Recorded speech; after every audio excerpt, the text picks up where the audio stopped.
কোরআনের আয়াত নাযিল করে আল্লাহ তাআলা বলে দিলেন, নিশ্চয়ই তোমাদের অভিভাবক হচ্ছেন আল্লাহ, নিশ্চয়ই তোমাদের অভিভাবক মুহাম্মদ সাল্লাল্লাহু আলাইহি ওয়াসাল্লাম এবং মুহাম্মদ সাল্লাল্লাহু আলাইহি সাল্লামের সাহাবীগণের মধ্যে যারা নামাজ আদায় করে আর আমার খুশির জন্য নামাজে থেকে দান সদকা করে দেয়। বলেন সুবহানাল্লাহ।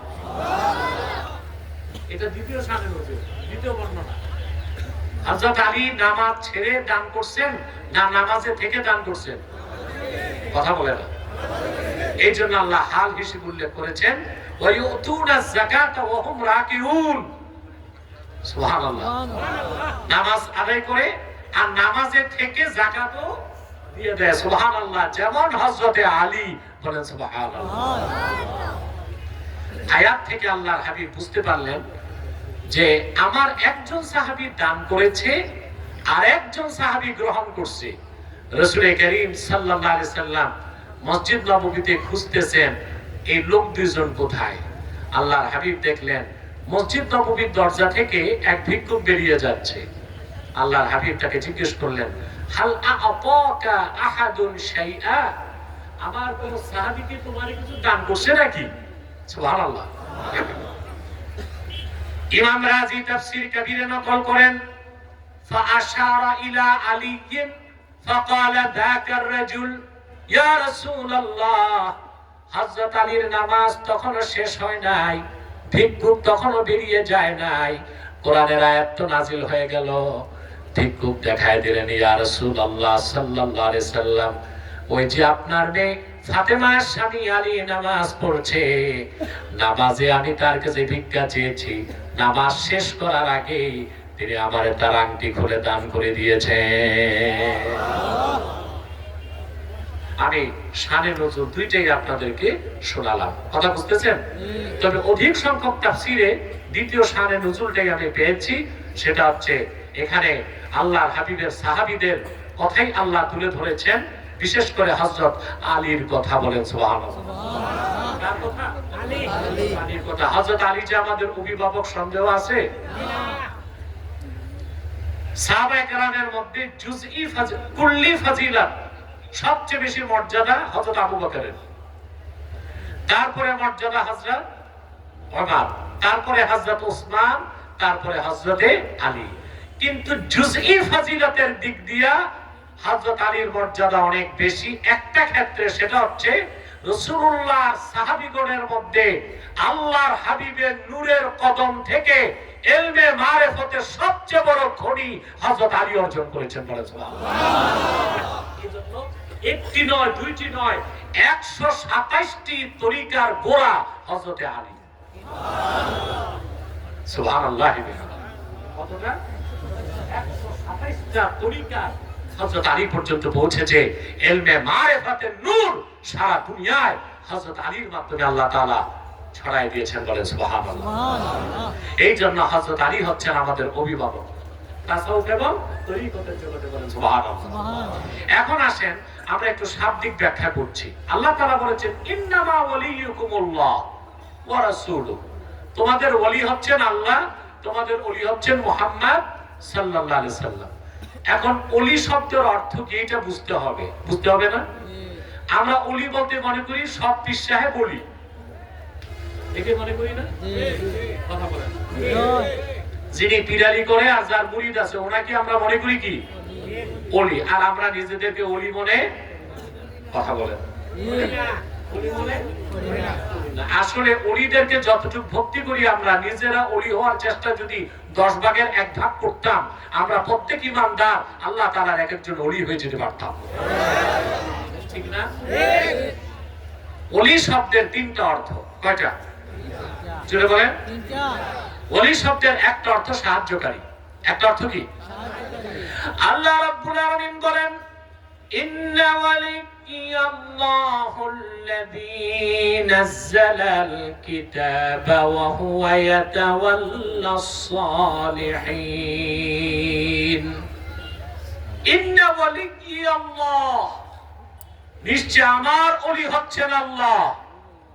এখানে ওলি অর্থ সাহায্যকারী, অর্থাৎ আমার সাহায্যকারী হচ্ছেন আমার আল্লাহ, যিনি কোরআন নাযিল করেছেন আর যিনি নেককার বান্দাদেরকে পৃষ্ঠপোষকতা দিয়ে থাকেন, বলেন সুবহানাল্লাহ।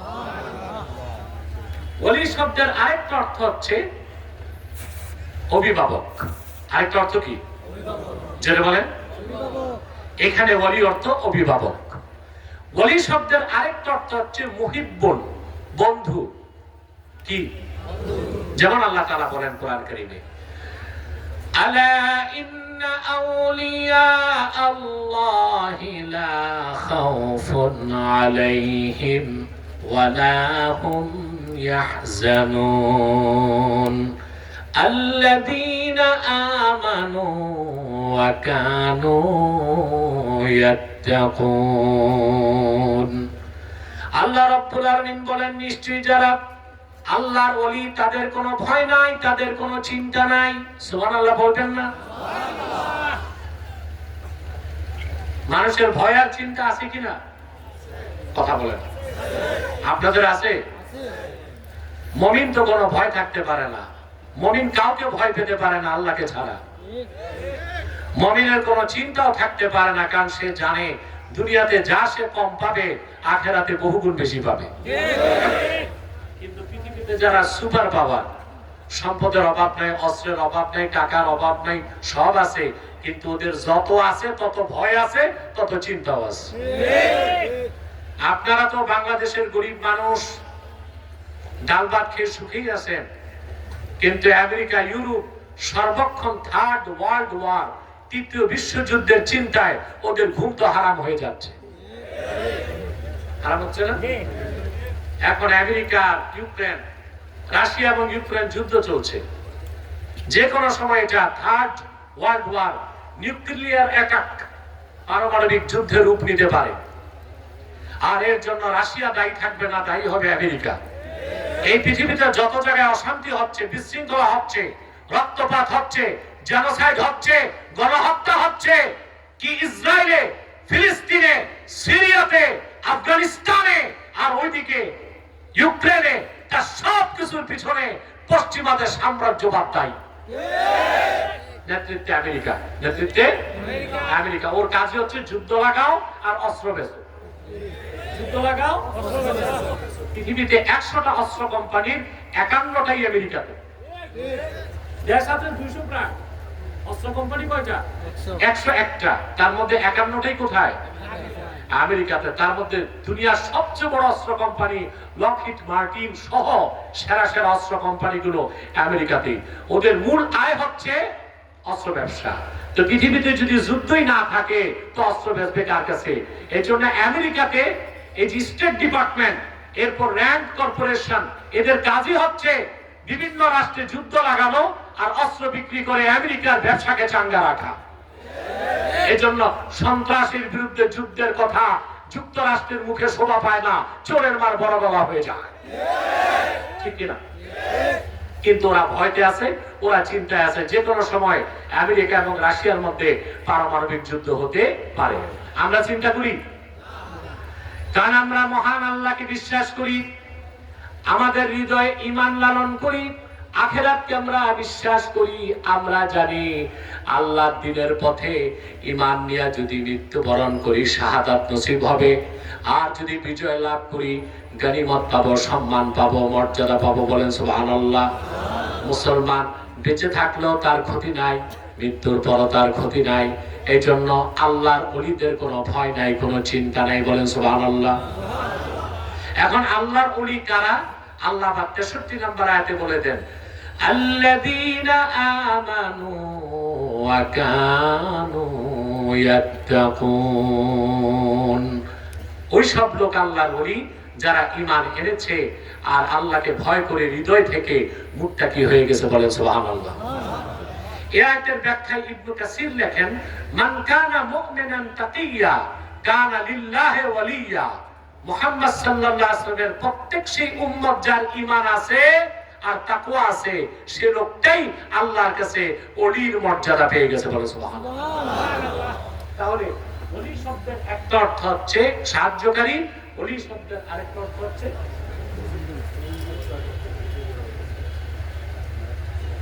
এটা পরে বলবে, এখন বলা যাবে, আমি বলে দিই। কথা শুনতেছেন? আহা, তোমাদের ছোট ছোট হয়ে গেছে রাত বেশি হতে না, শীতে জবু তবু হইছো। আর আর 20 মিনিট ইনশাআল্লাহ, ঠিক আছে?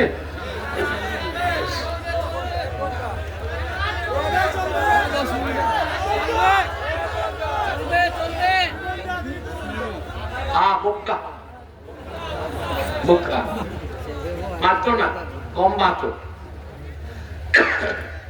আমার ভাইরা, কথা তো শুনতেছেন তো? বলছি, অলি শব্দের একটা অর্থ কি? সাহায্যকারী। অলি শব্দের আরেকটা অর্থ মুহিব, বন্ধু। অলি শব্দের আরেক অর্থ অভিভাবক। বলেন সুবহানাল্লাহ।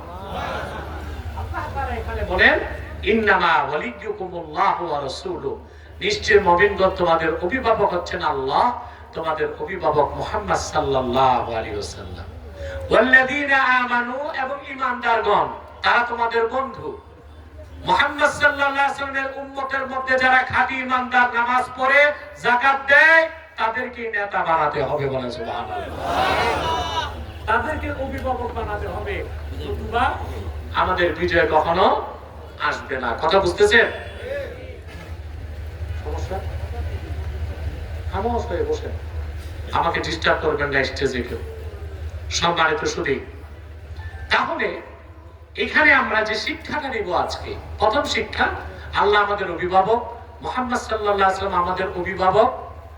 আর মুহাম্মদ সাল্লাল্লাহু আলাইহি ওয়াসাল্লামের উম্মতের মধ্যে যারা ঈমানদার, নামাজি, যাকাত দেয়, তারা হবে আমাদের নেতা। তারা আমাদের নেতা। আপনাকে এইভাবে নেতা নির্বাচন করতে পারেন? কথা বলেন। পারেন না তো?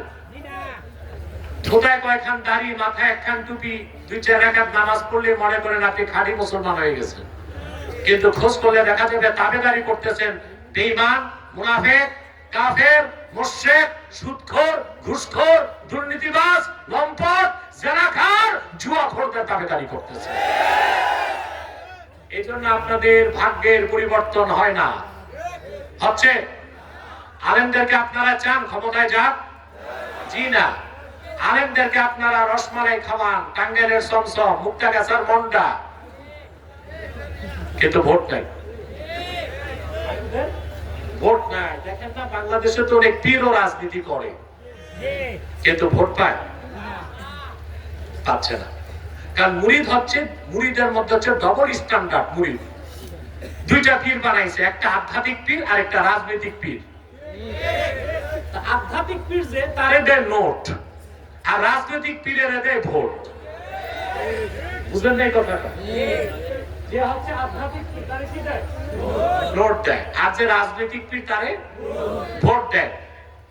বলে পীর সাহেব বলে, পীর বাবা তুম নোট সে খুশ রহো, लीडर तुम ভোট से खुश रहो।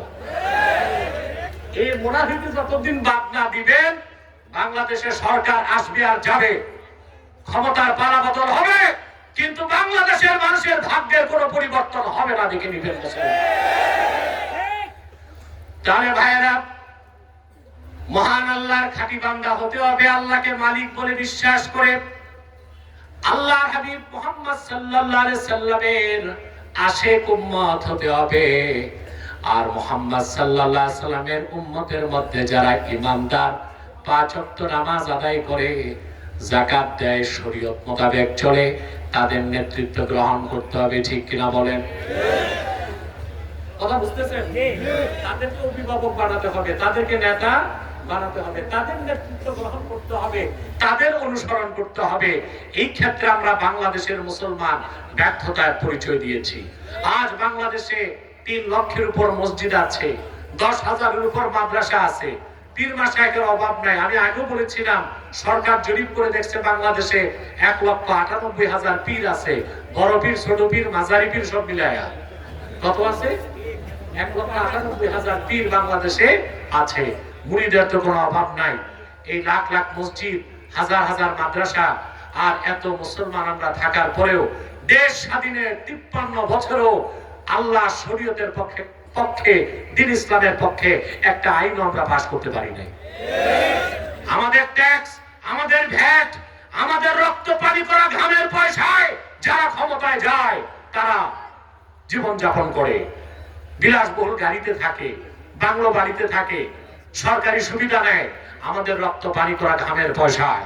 আর আমরা মুসলমান যখন দ্বীনের পক্ষে রাজপথে নামি, আমার রক্ত পানি করা ঘামের পয়সায় কেনা বুলেট আমার সিনায় নিক্ষেপ করা হয়। আমাদেরকে এবার ঘুরে দাঁড়াতে হবে। আমি বহুবার বলেছি, বাংলাদেশে 50 বছরে যে চান্স এসেছে, আমরা যদি ওলামায়ে কেরাম ঐক্যবদ্ধ, আমাদের মধ্যে হিংসা ছাড়তে হবে।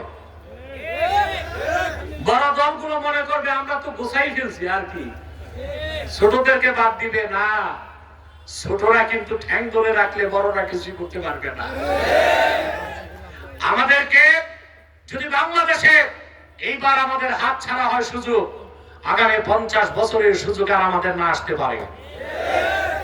সেজন্য আমি আগেও বলেছি, আজও বলছি, সিলেটের মুসলমান, আমাদের বাংলাদেশের ওলামায়ে কেরামের দুইটা ঐক্য লাগবে, একটা রাজনৈতিক ঐক্য আর একটা অরাজনৈতিক ঐক্য। রাজনৈতিক ঐক্য আর অরাজনৈতিক ঐক্য, মাসলাক যার যার, দিন ইসলাম সবার, এই স্লোগানকে সমুন্নত রেখে আমরা যদি এক হতে পারি, বাংলাদেশে ইসলামের পক্ষে যে অভ্যুত্থান হবে, ওই রকম অভ্যুত্থান পৃথিবীর মানুষ ইতিহাসে দেখে নাই। ঠিক কিনা? কিন্তু আমরা সমস্যা করে ফেলি যে আমরা আমাদেরকে যারা নেতৃত্ব দিবে তাদেরকে চিন্তা আমরা ভুল করে থাকি। ঠিক কিনা বলে? ভুল করি না? তারা ইমানদার কিনা, তাদের আকীদা ঠিক আছে কিনা, শুধু দাড়ি টুপি জুব্বা কুর্তা দেখলেই হবে না, আকীদা সহি কিনা, আহলুস সুন্নাহ জামাতের আকীদায় বিশ্বাসী কিনা এটাও দেখতে হবে, নামাজ পড়ে কিনা এটা দেখতে হবে, যাকাত আদায় করে কিনা এটা দেখতে হবে, শরীয়ত মোতাবেক চলে কিনা এটা দেখতে হবে। এদিকে আমরা দেখি? কথা বলে না। কারণ আপনি যাকে ইমাম বানাবেন, নেতা বানাবেন, তাকে আপনাকে যাচাই বাছাই করতে হবে। ঠিক কিনা বলেন?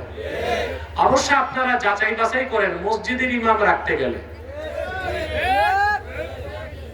সার্কুলেশন দেয় 1 মাস, পত্রিকায় সার্কুলেশন, ইমাম রাখা হবে। কি রকম শর্ত? হচ্ছে হাফেজ, কারি, মুফতি, কামেল পাস, দাওরে হাদিস, মাস্টার্স, অনার্স হলে ভালো হয়। সুন্দর কণ্ঠ, হ্যাঁ এটাও থাকে, বিবাহিত।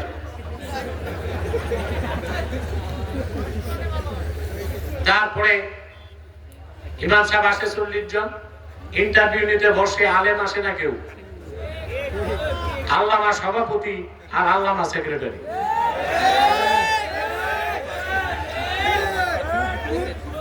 ওই বেটা নিজেও জানে না ওযুর ফরজ কয়টা।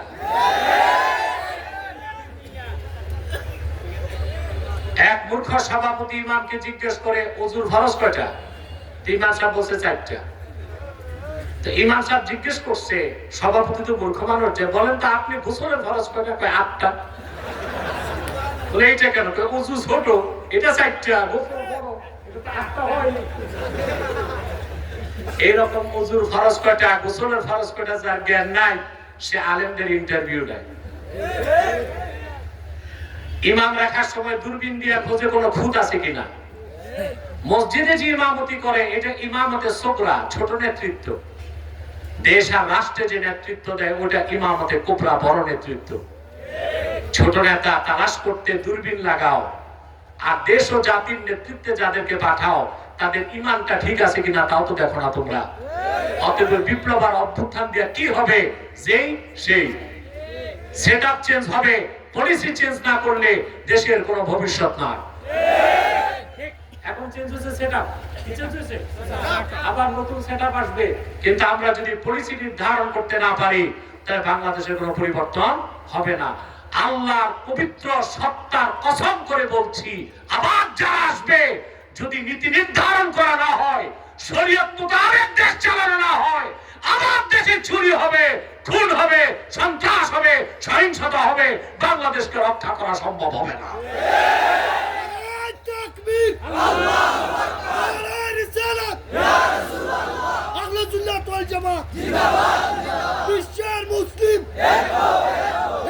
সম্মানিত সুধী, তাহলে আমরা সূরা মায়দার 55 নম্বর আয়াত থেকে যে শিক্ষাটা পেলাম, আমাদেরকে আল্লাহ তাআলার ঈমানদার বান্দা হতে হবে, তার হাবিব মুহাম্মদ সাল্লাল্লাহু আলাইহি সাল্লামের ঈমানদার উম্মত হতে হবে। আর মুহাম্মদ সাল্লাল্লাহু আলাইহি সাল্লামের উম্মতের মধ্যে যারা ঈমানদার, নামাজি, যাকাত দেয়, তাদেরকে নেতা বানাতে হবে, ঠিক কিনা? পারবো ইনশাআল্লাহ? জোরে বলেন পারবো? এরপরে আল্লাহ তাআলা বলেন وَمَن يَتَوَلَّ اللَّهَ وَرَسُولَهُ وَالَّذِينَ آمَنُوا فَإِنَّ حِزْبَ اللَّهِ هُمُ الْغَالِبُونَ। আর যারা মহান আল্লাহকে অভিভাবক হিসেবে গ্রহণ করবে, মুহাম্মদ সাল্লাল্লাহু আলাইহি সাল্লামকে অভিভাবক হিসেবে বিশ্বাস করবে, আর ইমানদার যারা তাদেরকে নেতা হিসেবে স্বীকৃতি দিবে, উম্মতে মুহাম্মাদের ইমানদারদেরকে নেতা হিসেবে মেনে নিবে, আল্লাহ বলেন তারাই হিজবুল্লাহ, আল্লাহর দল। ফাইন্না হিজবাল্লাহি হুমুল গালিবুন, আল্লাহর দল অবশ্যই বিজয় লাভ করবে, বলেন সুবহানাল্লাহ। আপনি আল্লাহর দলভুক্ত হবেন আর আপনি কাফেরের হাতে মার খাবেন, এটা কোনোদিন হইতে পারে না। আবার বলছি, আপনি হিজবুল্লাহ হবেন, আল্লাহর দলভুক্ত হবেন, আর আপনি কাফের মুশরিকের হাতে মার খাবেন, এটা কোনোদিন হতে পারে না। যদি কাফের মুশরিকের হাতে মার খান, তাহলে বুঝতে হবে আপনি হিজবুল্লাহ নয়, আপনি হিজবুল শয়তান, শয়তানের দলে আছেন। কার দলে আছে? শয়তান। কিন্তু যদি আপনি হিজবুল্লাহ, আল্লাহর দলভুক্ত হন, খাঁটি ইমানদার হন, কোরআন সুন্নাহর আলোকে ব্যক্তি জীবন, সমাজ জীবন, রাষ্ট্র জীবন চালান, অবশ্যই আল্লাহ সাহায্য করবেন। আল্লাহ বলেন ইন তানসুরুল্লাহা ইয়ানসুরকুম ওয়া ইউসাব্বিত আকদামাকুম। যদি তোমরা মহান আল্লাহকে সাহায্য করো, তার মানে আল্লাহর দ্বীনকে সাহায্য করো, অবশ্যই আল্লাহ রাব্বুল আলামিন তোমাদেরকে সাহায্য করবেন, আর তোমাদের কদমকে আল্লাহ তাআলা দ্বীনের উপর অবিচল রাখবেন, বলেন সুবহানাল্লাহ।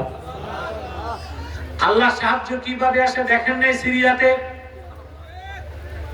বাশার আল আসাদ 11 বছর নির্যাতন নিপীড়ন করলো, 5 লক্ষ মানুষকে হত্যা করেছে, অধিকাংশই ছিল সুন্নি মুসলমান। আজকে অনেকে বলতেছে বাশার আল আসাদকে সরানো ঠিক হয় নাই।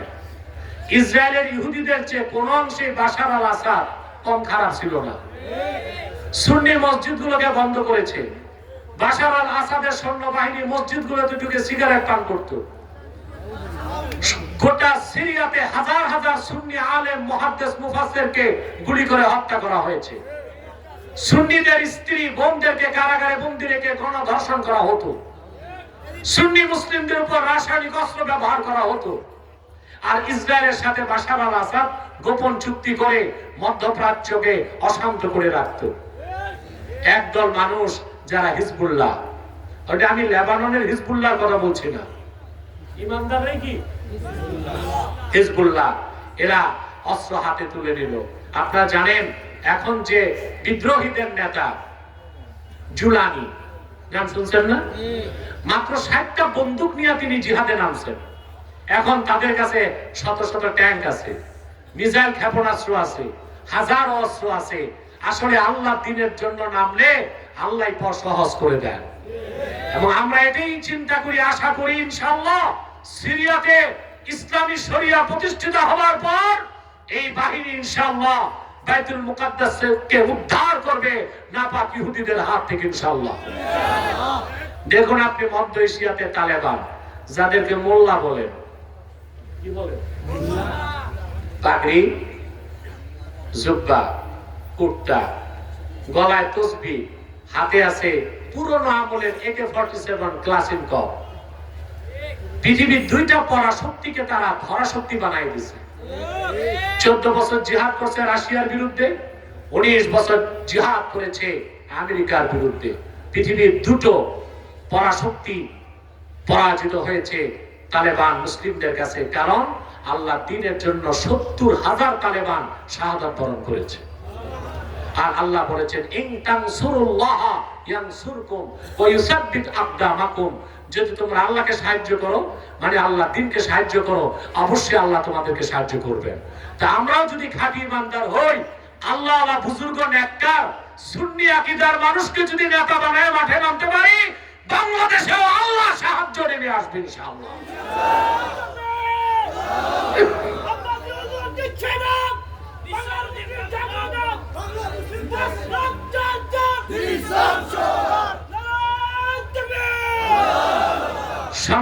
শুধু তাহলে আমরা হিজবুল্লাহ হব?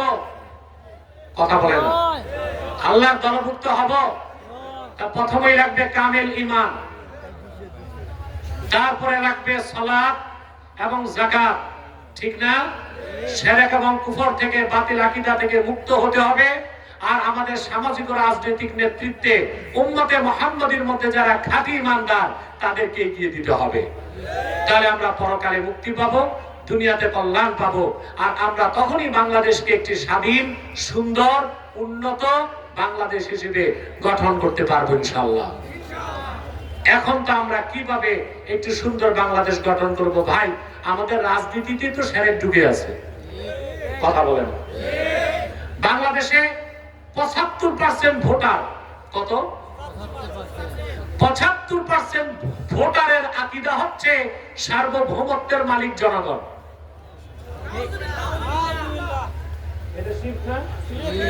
কথা বলতে হবে।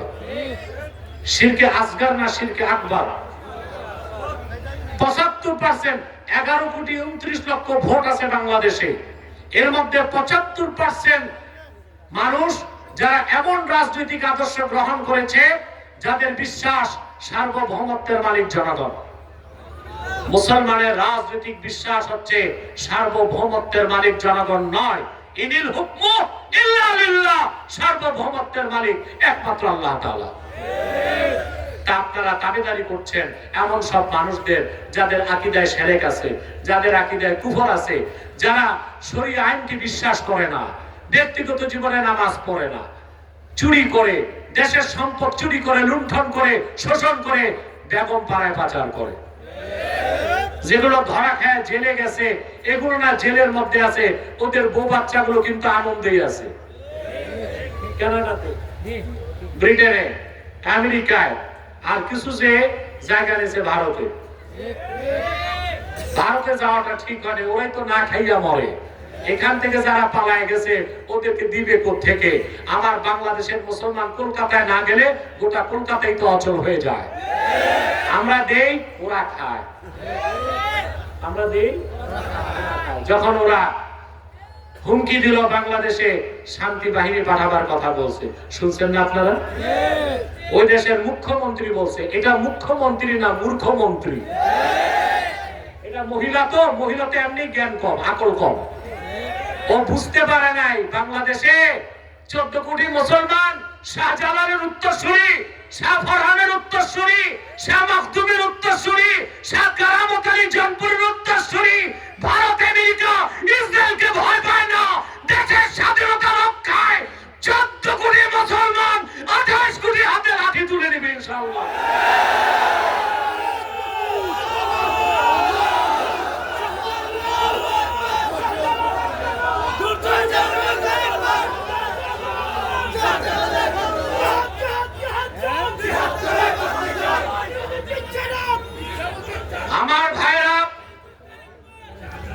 আমার ভাইরা সুস্পষ্ট অক্ষরে মনে রাখবেন, মুসলমান হচ্ছে লোহার বুট।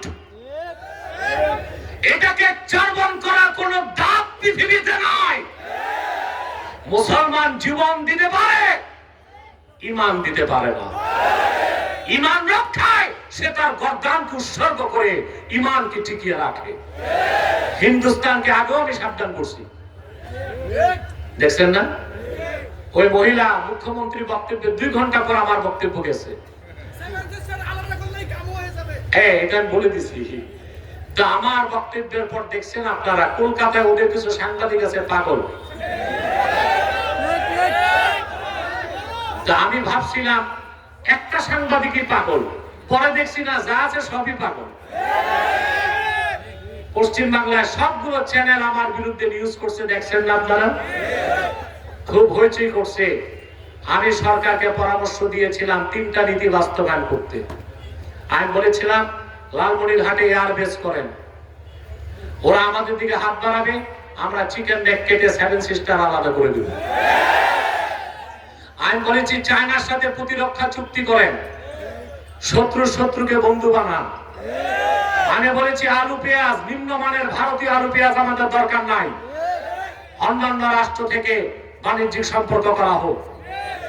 আমার দেশের রুগী যাওয়া বন্ধ হয়েছে, কলকাতার ডাক্তাররা বসে বাংলাদেশের মানুষের সাথে ক্ষমা চাইতেছে, ওহে দেবতারা আসুন, আমরা 10% ডিসকাউন্টে ট্রিটমেন্ট করে দিব। মুসলমান, আপনারা আপনাদের পলিসি নির্ধারণ করতে হবে, আপনারা কি করবেন। রাজনীতিবিদদেরকে আমি আমার অবস্থান থেকে পরামর্শ দেই, কিন্তু সরকার আমাকে ডাকলে আমি একটু দূরে থাকি। কেন দূরে থাকি? তার একটা আমার ফিলোসফি আছে, সেটা হচ্ছে যে সরকার আমার কথা শুনবে গ্যারেন্টি যদি আমি পাই, তো 70 বার তার দরজায় দৌড়ে যাব। আমার কথা শুনবে না, আমাকে নিয়ে ট্যাগ মেরে দিবে, এটা আমি চাই না। তাহলে দূর থেকে পরামর্শ দিব, সেটাই ভালো। 16 বছর আপনারা দেখেছেন বাংলাদেশের অনেক মৌলবী জালেমের দালালি করেছে হালুয়া রুটির ভাগ নিতে, করে নাই? এই মৌলবীরা কোথায়? ওদের আম্মাজান পালাইছে, সন্তানগুলোর খবর না। আম্মাজান গেছে স্বামীর বাড়ি,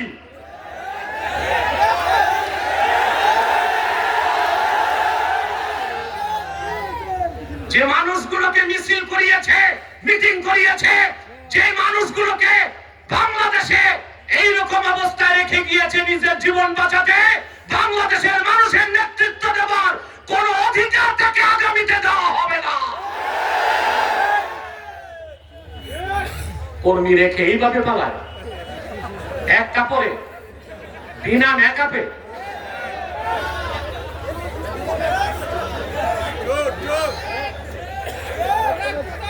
আপনারা কাদের পিছে চলেন?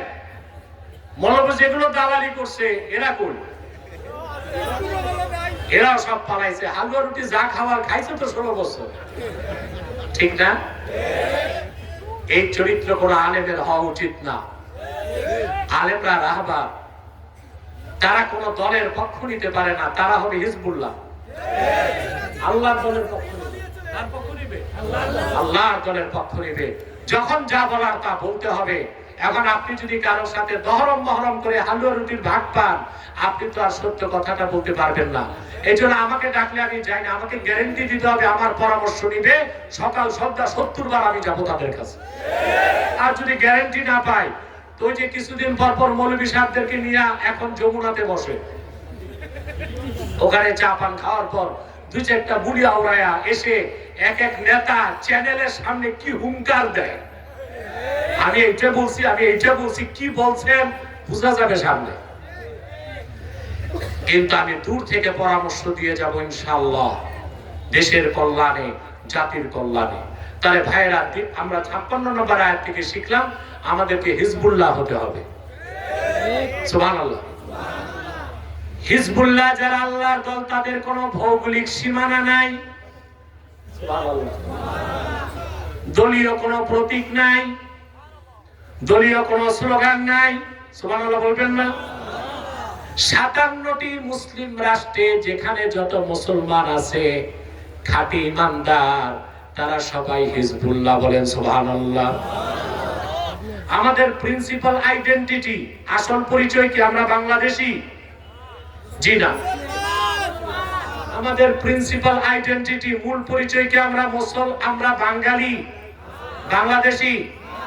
কথা বলে না। জাতীয়তাবাদী, ধর্মনিরপেক্ষতাবাদী, সমাজবাদী? আমাদের প্রিন্সিপাল আইডেন্টিটি আমরা উম্মতে মুহাম্মদী মুসলমান। দুনিয়ার যেখানে মুমিন আছে সব এক দল, হিজবুল্লাহ। সুবহানাল্লাহ বলেন। হিজবুল্লাহ আল্লাহর দল বলেন। সুবহানাল্লাহ। এই পরিচয় আমাদের হৃদয়ে লালন করতে হবে। মুস্তাফা কামাল পাশা আতাতুর্ক মুসলমানদের মধ্যে যে জাতীয়তাবাদের বিশ্বাস ঢুকাই দিছে, এটা আমরা বিশ্বাস করি না। সে 57টা মুসলিম রাষ্ট্র, আজকে আমরা 57টা ভাগ হয়ে গেছি। ভৌগোলিক সীমানায় আমরা আমাদের জাতীয় পরিচয়কে সীমাবদ্ধ করেছি। মুসলমান হচ্ছে আল্লাহর দল, হিজবুল্লাহ। তাদের কোনো ভৌগোলিক সীমানায় তাদের পরিচয়কে আটকানো যায় না।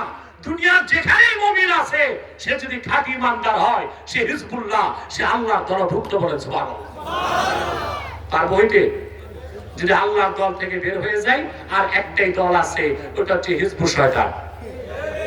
হিজবুল ওটা শয়তানের দল। শয়তানের দলে যাইয়া আমরা জাহান্নাম খরিদ করতে চাই না। রাজি আছেন?